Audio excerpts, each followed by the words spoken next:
Welcome back to Practical Parenting, the podcast that empowers parents in the trenches, helps us find joy in the process, and thrive through it all. I'm Christina Wales, here with my co-host, Dr. Terry Nguyen, Chair of Pediatrics at GBMC Healthcare. She's my number one, and today we're talking about number two, poop. That is our big topic for today.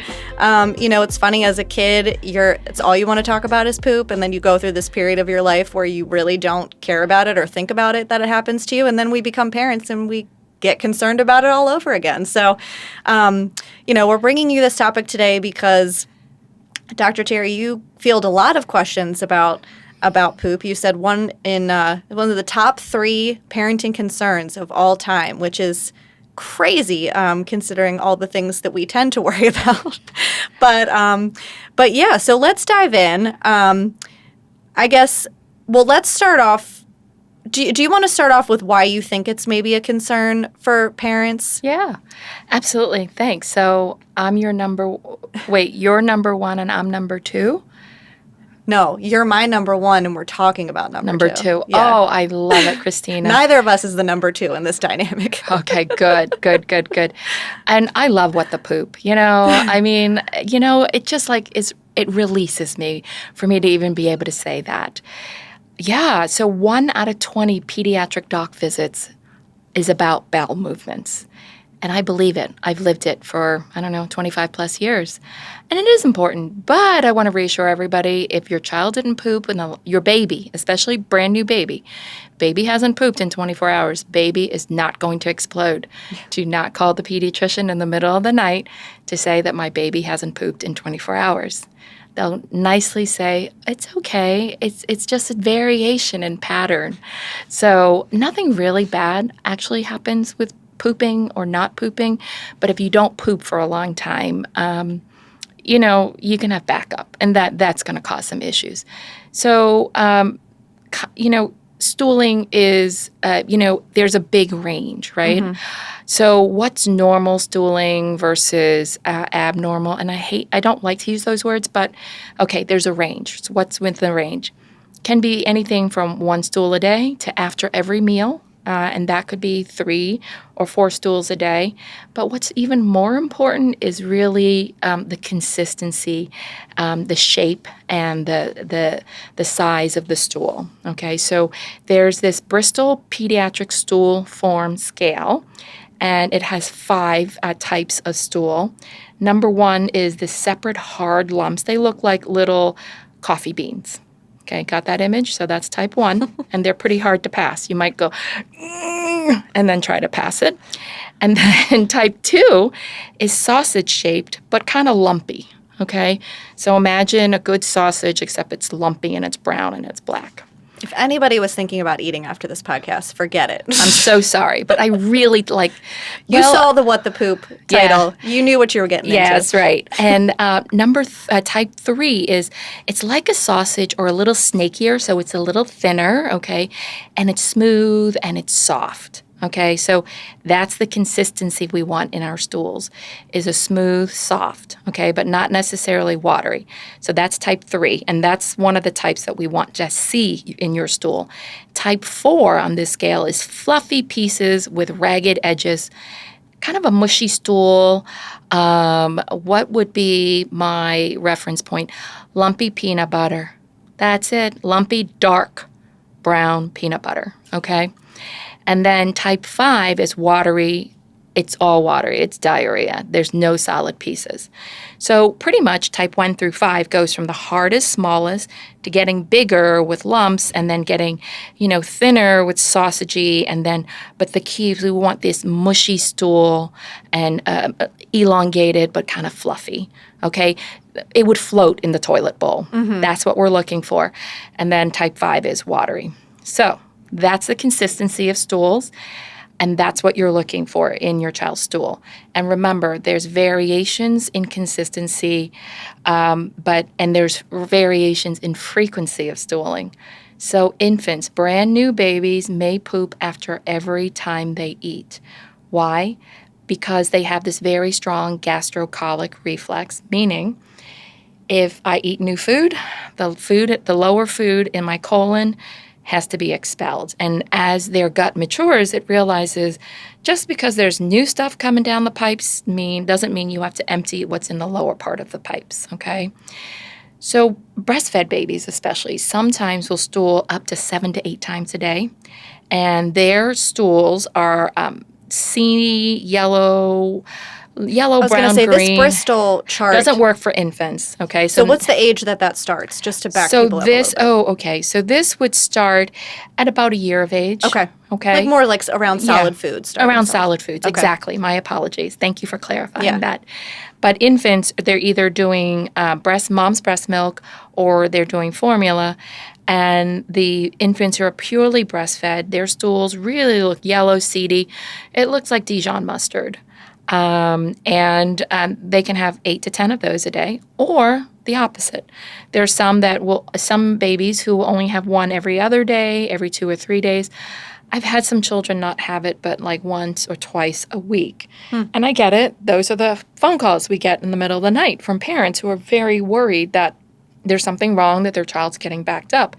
And I said, no, their gut is still maturing, and it's still figuring out, like, when do I have to defecate, and when is it okay? I'm not absolutely full, and I can, hold it in for a little bit before I defecate. So their GI tract is learning all of that, right? And formula-fed babies, they in the beginning, they are the ones who are going to stool less frequently. They may really just do 1 or 2 a day, okay? They may skip a few days, as well as some other breastfed babies. But none of that is constipation, because remember, constipation is hard to pass stool, looks like rocks and pebbles, and it's painful to pass, okay?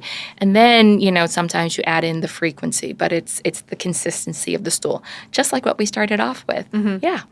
And there's 2 main types of constipation, okay? It is organic constipation versus functional constipation. Okay. Organic is really rare, and that's because you have painful stools because of an underlying disease, such as celiac disease or thyroid disease, okay? The majority of constipation is functional, okay? It's 95% of the constipation in kids, actually. And it is hard stools, and it may be because you're withholding pooping, okay? Or this is the type of functional constipation you can get after a viral gastroenteritis, a viral GI infection, okay? But so what we most commonly see in kids is the functional, and that's 95% of it. And then there's that rare organic type that, you have an underlying disease that's contributing to it. What would you like to ask me about constipation and poop? I think it would be good to know, I recall one of my kids bringing them in for stomach issues a little bit after the holidays. And then once we realized that it was constipation, I thought back to the fact that we're Italian, and that's literally all we had for the holidays was cheese-related products. And I was like, well, that makes sense now that I'm looking back on it. So talk a little bit about what foods can cause that and what would be good foods to prevent constipation. Okay. Great question. And so the foods that may contribute to constipation are things that are binding. So you had just mentioned milk products, cheeses. Very true, because milk products, food with milk in it has a very high calcium content, and calcium binds. So if all you ate during your Italian holiday was pasta, bread, and cheese, guess what? It's one big glom-together glump in your stomach. And yeah, it's going to be really hard to pass. And maybe you forgot to drink as much water as you normally do because you drank a lot of that sugary stuff that doesn't necessarily hydrate.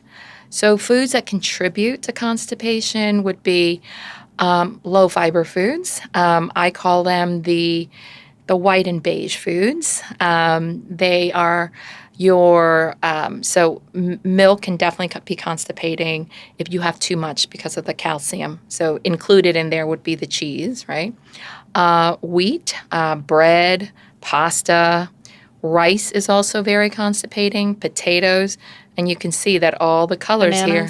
Bananas, right? Everything is very beige or white here. And everything is pretty much starch. And a lot of the only things that most children will eat. Right. And I don't want to slander any fast food places, but those chicken nuggets or tenders, whatever you'd like to call them, there's a lot of breading on them.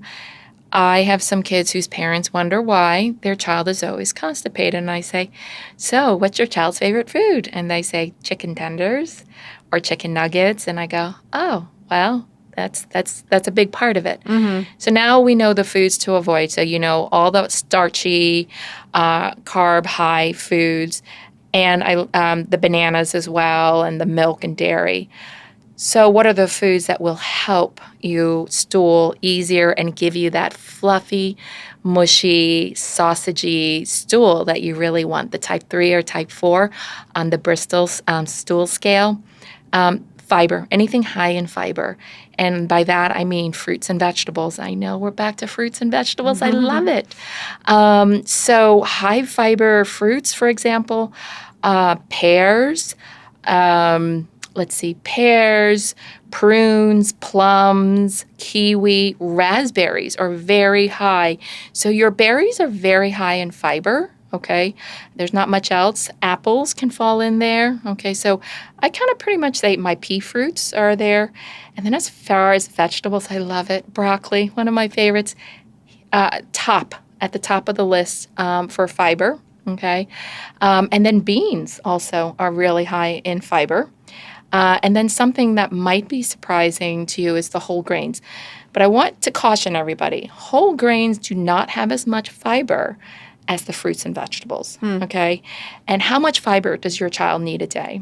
So there's 2 different 5s that I'm going to share with you. 5 servings of fruits and vegetables a day, or if you want to get really scientific, how many grams of fiber? It's your child's age plus 5. So let's say your child is 5 years old, add 5, so that's 10. Your child needs 10 grams of fiber a day. I don't usually, that's too much math, too math intensive for me. So I go with 5 servings of fruits and vegetables a day. I would love it if your children would do 3 servings of vegetables and 2 servings of fruits. And then now you say, what's a serving? A serving is the size of your fist. So that's very appropriate, right? Your child is smaller, their fist is going to be smaller.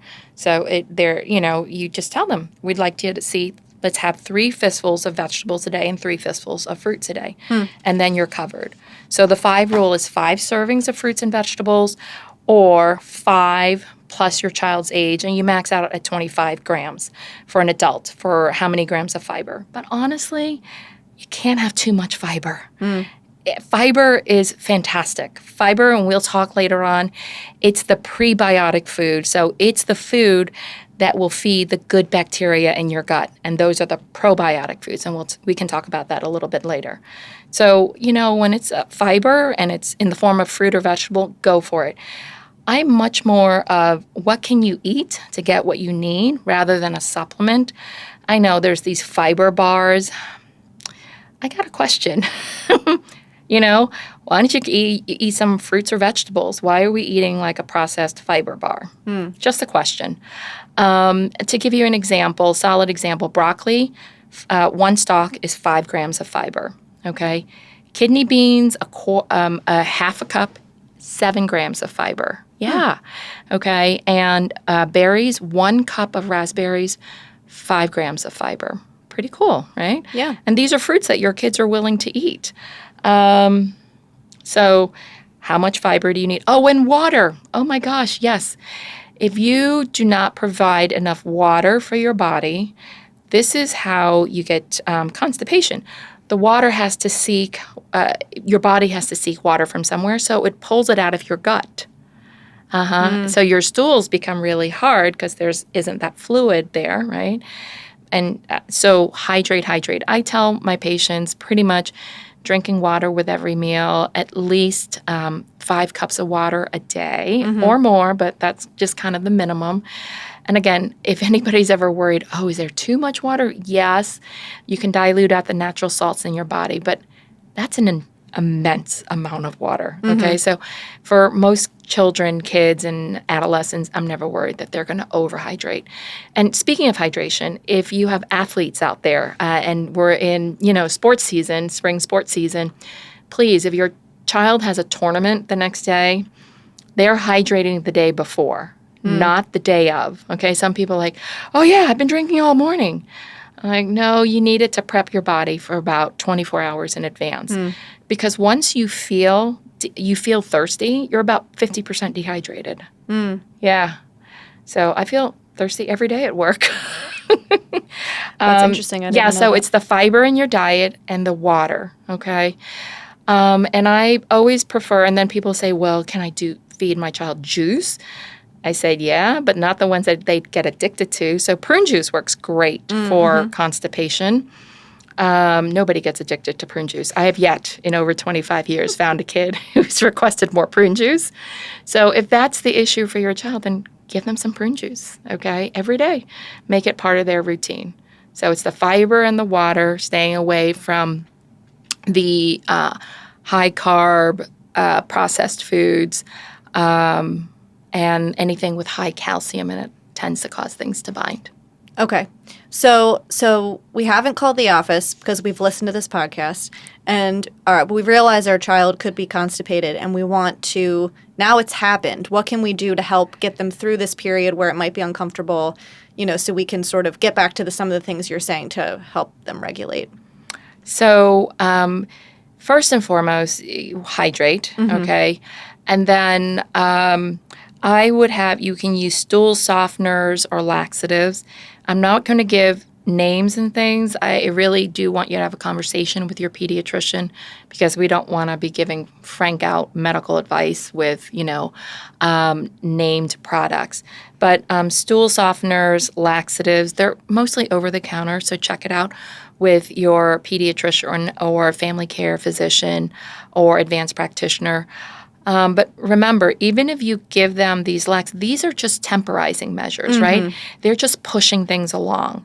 What you'll have to do is that you have to alter the diet ultimately. So let's say I have to help a child or a family help the child disimpact because they haven't stooled in so long. There's a big, I would call it a big chocolate mass in their gut. And the parents were like, no, but I see diarrhea. I said, yeah, that's just the stool around the big hard cube that's melting down, and that's what you see. But what you're going to need is to break down that big solid cube of stool, right? And then get it out. So there's different bowel cleanouts that your doctor may like you to do. So talk with your doctor about that. But usually it involves something that gives a big osmotic load, meaning there's a lot of electrolytes in it, and you've got to drink it within over an hour's time so that you kind of move things down and along and break things up. But you're using the osmotic laxative with a stool softener and then lots of hydration in there. Okay. So you'll do the first disimpaction, right? You're breaking things up. And you may need to repeat this process, 2 or 3 times over 24 to 48 hours until you see that the stool is a liquid brown consistently. So a thick brown melted chocolate broth. Then you know that you've cleaned everything out. But don't stop there, because if you go back to your old eating habits, you're going to end up in the same place in about a week, right? Then you might do a daily stool softener, a daily laxative for a couple of weeks until you readjust the diet. I never want anybody to be reliant on a stool softener or a laxative. Okay? Right. So, but you want to keep up that practice while you're transitioning to a different diet and more hydration. Okay. So that's very reasonable. I think the big mistake a lot of parents make is, we just did the bowel clean out last week and it's 2 weeks later and we're back at the same place. I said, yeah, but remember, we have to keep a small part of that regimen going until you've changed over the child's diet. So the key, I see a lot of children with constipation in the summer, and that would be like the antithesis, I would think, because, they're running around a lot. Movement does help with constipation. That's why some elderly folks who aren't as mobile may have more issues with constipation, but it's the hydration piece for the summer. Even though they're drinking more, they're actually sweating out a lot more fluid. That makes sense. So remember that hydration piece. So it's the fiber with the hydration. It all, honestly, it all boils down to what you're eating. And this is my segue to talking about probiotics and prebiotics, Let's talk right? about that. So people will say, so should I pop a probiotic pill for my child every day? Will that help with their stools? We get this question several times a week. And so what's a probiotic? A probiotic is a probiotic food is where you should start. Types of foods that will help build a healthy gut microbiome. We have millions of bacteria in our guts, on our body, and the majority of them are good for us, okay? So you want to eat foods that are probiotic foods, meaning fermented foods. They have live bacterial cultures in them, and the two bacteria that you're looking for are the bifidobacteria and the lactobacillus, okay? So where can you get this probiotic food? Yogurt, okay? Kefir, Kefir. So it's even more than the yogurt as far as it just has more strains of bacteria in it, and it's fermented. And if you do yogurt, please do like the Greek yogurt that's plain and add your own fruit to it. Once it's got all the added fruit, it's more sugar. For me, I'm like, okay, now you're adding more sugar into the diet. You can add it naturally. And the fruits can be the fiber, which is, right, the prebiotic. So there's the probiotic foods. Sorry, I diverge. All fermented foods, meaning yogurt, kefir, kimchi, and sauerkraut. Yeah, okay. So those are probiotic foods. I'm really going to caution people about whether you can have probiotic pills. Real probiotics have live bacterial cultures. Are they really shelf safe for a prolonged period of time? So I put that question out there, okay? Because I think I've seen through some of the big box stores, they're like probiotic in cereal, probiotic in everything, and I question, okay? I don't know yay or nay. So those are the probiotic foods, and it's very good for your gut health. But guess what? We've also found it can be very helpful to people with eczema as well, people with food allergies, because the hypothesis is if you have a disrupted or unhealthy gut microbiome, everything is going to be off. Everything that has to do with your immune system. And eczema is related to your immune system. Asthma also, and food allergies, actually. So a healthy gut biome is really the key here. And then, so you have these probiotic foods, and you have all this healthy bacteria growing in your gut. How do you feed the bacteria? With prebiotic foods, okay? So now I've given you the definition for probiotic versus prebiotic. And you don't have to buy prebiotic stuff. You just eat fruits and vegetables. Really high fiber, high soluble fiber, okay? That's your prebiotic food to feed your probiotic gut bacteria there. And if you do this, by the way, I've done this experiment, okay? After about 4 weeks, if you really keep to eating probiotic foods and keeping up with your fiber, your stool consistency will change. It will look different in the toilet. It will actually float instead of sink to the bottom of the toilet bowl. Okay? So eat. You can get all this stuff from eating.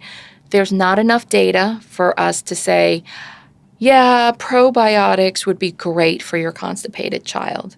It's certainly not harmful, okay?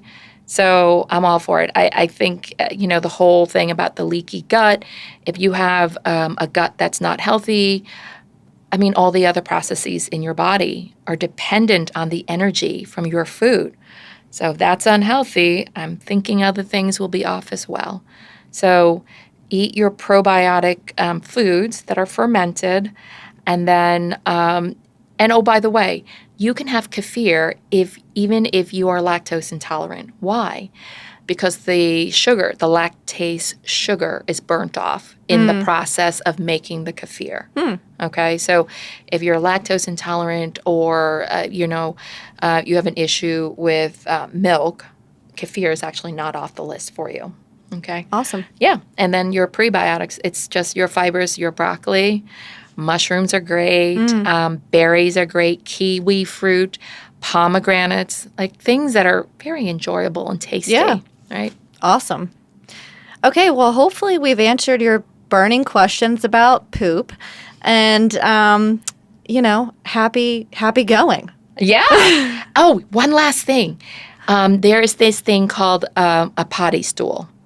So the posture that you need to relax your anal rectal muscles. The squatty potty. The squatty potty, exactly. So you use the squatty potty or else just put a stool so your children A stool for your stool. The stool for your stool. I love it. Okay, stool for stool. Maybe we can market that. Okay, and we could probably get a couple of jingles from this podcast.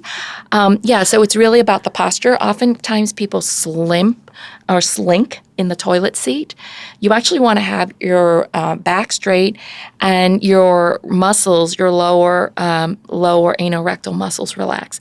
So straight posture and then your feet resting on something to help you in that straighter posture, and then it relaxes the lower pelvic area.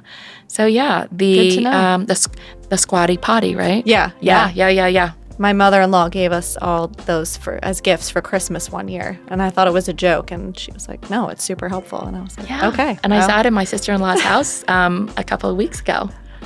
Awesome. All right. Well, thank you for sharing all that helpful information, and we'll see you in the next one. Thank you. See ya.